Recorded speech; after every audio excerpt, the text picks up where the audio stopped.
प्लासी की लड़ाई में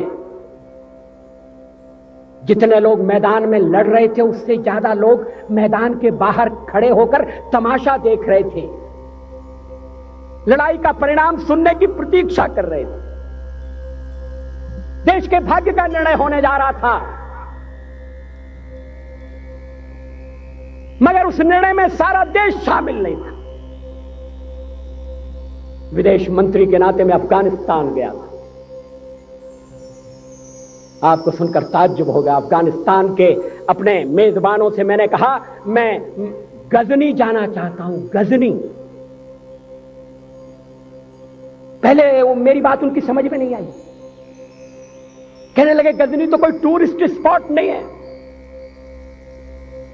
गजनी में कोई 5 स्टार होटल नहीं है, गजनी में आप जाकर क्या करेंगे, गजनी में आप जाकर क्या देखेंगे। मैं उन्हें पूरी बात नहीं बता सकता। मेरे हृदय में कहीं गजनी कांटे की तरह से चुभ रहा है।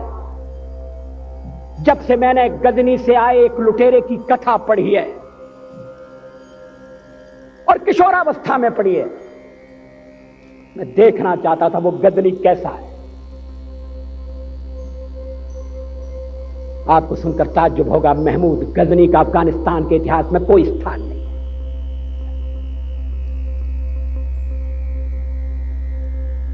गजनी छोटी सी जगह है, छोटा सा गांव है।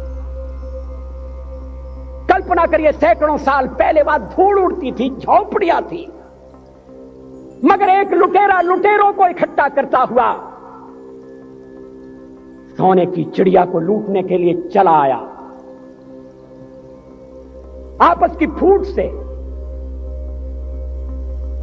जो राजा है वो लड़ेगा, जो क्षत्रिय है वो लड़ेगा। हमने समाज के बहुत बड़े वर्ग को लड़ने के अधिकार से वंचित कर दिया।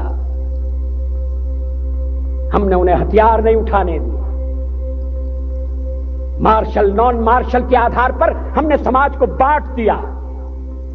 वो लुटेरा सोमनाथ के मंदिर तक चला गया, पुजारी देखते रहे।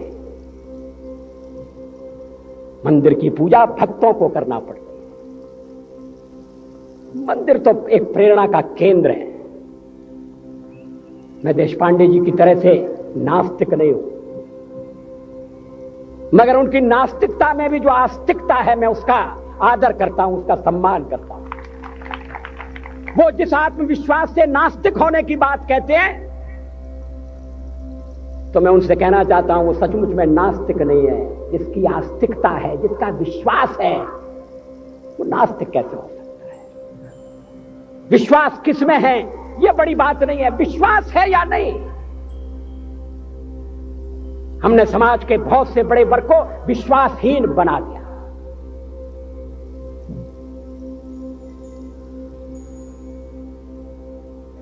लोगों ने हथियार नहीं उठाए, वेद पढ़ने के दरवाजे बंद कर दिए। इसलिए हम पादाक्रांत। अफगानिस्तान में मैंने एक बात और देखी। मुझे जिस होटल में ठहराया गया उसका नाम था कनिष्क। अफगानिस्तान एक मुस्लिम देश है। मुझे बड़ा ताज्जुब हुआ, मैंने कहा कनिष्क यहां कहां से आया। तो मेरे साथ अफगानिस्तान के विदेश मंत्री थे। मैंने कहा कनिष्क आपका कौन लगता है, कनिष्क से आपका क्या संबंध है। कहने लगे कनिष्क हमारा पूर्वज है, कनिष्क हमारा पुरखा है। He was one of our forefathers। मैंने कहा तब तो हमारे आपके पुरखे एक हैं। अफगानिस्तान के लोगों ने उपासना पद्धति बदली है, संस्कृति नहीं बदली। आज के भारत के परिवेश में यह सुनने के बाद थोड़ा विचित्र लगता है। हमारे यहां तो धर्मांतरण के साथ राष्ट्रांतरण होता है, ऐसा दृश्य दिखाई देता है। पड़ोसी देशों में ऐसा नहीं हुआ। अभी राम जन्मभूमि का मामला चल रहा है। एक विदेशी आए, कहने लगे ये राम जन्मभूमि का क्या झगड़ा है। हमने कहा इस पर विवाद हो रहा है कि श्री राम कहां पैदा हुए थे, और जहां पैदा हुए थे वो स्थान उनके मंदिर के लिए प्रयुक्त किया जाए या न किया जाए। वो इंडोनेशिया से आए थे, वो मुसलमान है।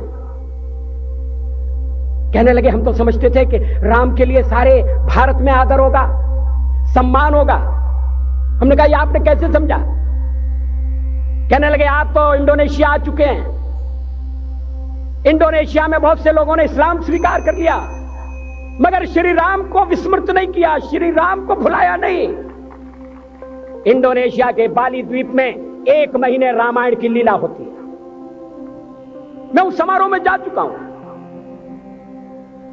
उस समय भी विदेश मंत्री मेरे पास बैठे थे। मैंने कहा ये रामायण ये क्या हो रहा है? मैंने कहा एक्सीलेंसी ये मंच पर क्या हो रहा है? कहने लगे एक्सीलेंसी आपको पता होना चाहिए।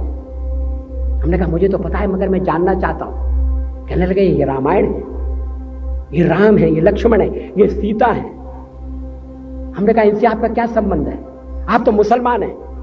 कहने लगे हमारा संबंध बहुत पुराना है, हमारा तब का संबंध है जब हम मुसलमान नहीं हुए थे। थाईलैंड की राजधानी अयोध्या कही जाती है। थाईलैंड के राजा को आज भी राम कहा जाता है। सावरकर जी ने हिंदू राष्ट्र की बात की, हिम्मत के साथ।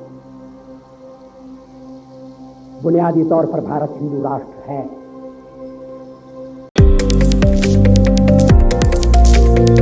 Preview